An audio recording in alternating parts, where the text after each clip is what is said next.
So when I decided that I wanted to go full the automated method, which was a few years ago, it was because what I did was I was just crunching data.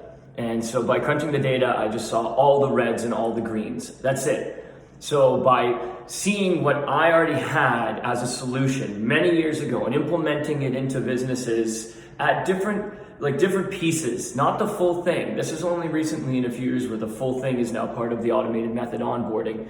And the reason for that is because I can just see it, right? The data speaks for itself. So what would happen is if I would have a broken system. So a lot of the businesses my business has been working for a long time have a broken system.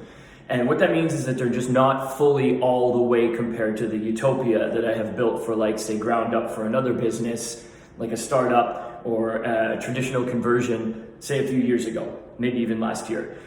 And so what had happened was I can compare and contrast the differences. I can see exactly where the failures are. And it's like I can't stop being right because the data is speaking for itself. So that's why the frustration has built me up to this level where, as of last year, I started doing more mentoring and more coaching and more teaching, because I realized that, like, the exit strategy isn't the exit strategy that people think. Exit strategy is just we can say exit strategy from traditional mindset, okay? But you need to make sure that people are comfortable, that everything can take care of itself and work for itself. That's where the automated method comes in, by, like, building this fundamental layer where nothing malfunctions in the day-to-day operations of the business because of the choices, right? Makes, models, brands, like, that's it. Apps. All of these things have to be selected, not just on a whim by comparing bad data to good data. So that's where the automated method comes in. So I'm going to go through simple steps as to what it is to me. So first, internet access, okay? So no matter what, you're gonna have to think about the fastest and best internet connection. So what I realize is that depending on where you are and what you're willing to spend, those are the two things that come in as factors. There's two factors.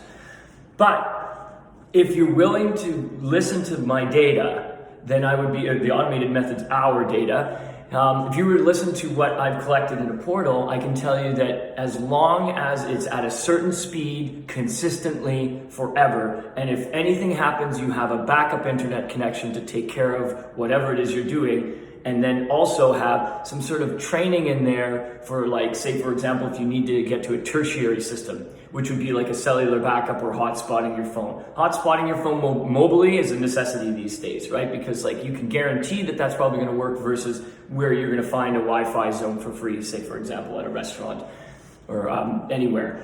So these are things to know. So the first thing is internet access. So if you have primary internet access, what we're gonna have to do is we're gonna have to find out what the best primary internet access you can get. And I'm gonna say fiber for sure. Now, if you can't get that, we gotta get something close to. And if we can't do that, we gotta get other internet connections together that work as one primary that seems to be the best backbone that we could do. Now, the new automated method onboarding process requires that there be a backup internet connection and a tertiary internet connection, okay? Now, the backup doesn't have to be anything insane. However, it does have to exist. And why? Because I can tell you with the data that even 1 day, 1 hour, whatever, if something happens to the primary internet connection, that changes the whole morale of the business. And then everybody goes insane and everybody starts asking too many questions. And this is only because they don't know if it's going to come back to life, and they don't know when, and they don't know when. They start asking why. So just take that out of the system, okay? Let's remove that altogether so that there'll be a secondary internet connection just to pick up when the primary internet connection loses connection to the internet. And then it's seamless. And by that, you can actually operate your business and never see the difference. And the reason why I love the tertiary internet connection, which is just basically a cellular backup, is because of product selection. The automated method only uses Cisco Meraki hardware. And that hardware has cellular backup as well as primary and secondary. It's just the best, period. So if you're not running it, you're not running something that I consider the best. Remember, old bad data and good data. So we're comparing the two. So if I was to tell you that I have that right in front of me, why would I want to let anybody use any other sort of make or model of hardware, right? That would be stupid, because what I'd be doing is I'd be going against like utopian data. You want to be closer to that, closer to the green than the red. So that's like the way that I look at things. So now we have the grounds, like we've basically broke ground. It's like the internet connection. And then whether, we can talk about mobility, but that's just, mobile is easier. It's just phones, whether they're Androids or iPhones, and good data plans.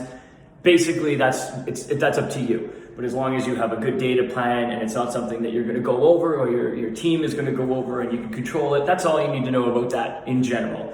Whether you're an Android or an iPhone user. See, I could segue, but I'm not going. I'm going to stay in the middle here. So internet access, and then that's the base. Now, the second layer that we're going to go through is basically the infrastructure of how all these softwares work together in your business for you. Now, very easy. The first thing that I want to indicate is that we're going to focus on email, not as email, but as a profile. And so what I mean by that is there's either going to be a Microsoft side or a Google side. And so we go, that's the next layer. Even though it doesn't seem like it should be split from the layer I get on top, it does. And the reason why is because I've been finding bad data, good data, that there's still people that are in proper configuration for their email profiles, or bad selection of where they should be hosting their email. And I know all the good and all the bad. So I can tell you right now that the two that I'm absolutely 100% certain will stick around for a very long time and seem to be absolutely everything that anybody needs over years and years and years of use is Google G Suite for Business and Microsoft Office 365. Now, you could use blends of them. You can use some services, both services, whatever you want, but as long as the domain, the core domain, which is whatever you bought, whatever you host somewhere, you make sure that that's Microsoft or Google, and that's it. Because now we have a basis of consistency. Because anything else that's like third-partied through something, I can mention a few of them. I won't go into slandering software or solutions or software as a service or anything right now. I could do that in another video, because I got lots of slandering to do. Just because bad data, right? It's like why would I offer less than the best? I have no idea. That goes against my perfectionist nature. So now we have that. So the level on top of that would be the application choices. And of course, inside there, I'm going to focus on accounting. Why am I focusing on accounting? Because that's usually what everybody cares about the most. Accounts receivable, accounts payable, how much money am I making, how much money am I losing, who am I paying, etc. So you choose those core apps, and I always focus on an all cloud environment. So basically that's the easiest part. So we only focus on like Xero, QuickBooks Online, or any of those, anything in that layer of cloud accounting. I like to focus on just those two. I know there are other ones like FreshBooks and such, but I like to focus on those two because I have experience with them both. And as far as ease is concerned, it's QuickBooks Online. As far as like advanced infinite growth, probably Xero. That's what my company uses, xero.com. But I also have my accounting taken care of by a bookkeeping service that basically just told me what apps to use that all talk to each other that run the automated method. That's part of my automated method for the automated method is that accounting channel. Because I don't like to do accounting. I just like financials. I want to know the financial dashboard data. I don't want to be putting in any of this information. I want to be just scanning certain things with my phone or just whatever the app is that's supposed to be used in the accounting process. I want that best app on my phone, or that best app on the team's phones that are, employing a process that has been engineered by the automated method. So accounting software in the center, and then all the apps on the outside. So it's really straightforward. You need to have project management app, you need to have a time tracking app, and you need to have a CRM, and then anything else that you have could be a proprietary application for whatever. Whether it's in data storage, of course, will be attached to your Google or your Microsoft. You're either going to have OneDrive or G Suite for Business, which is basically Google Drive file stream. See how I noticed I said for business?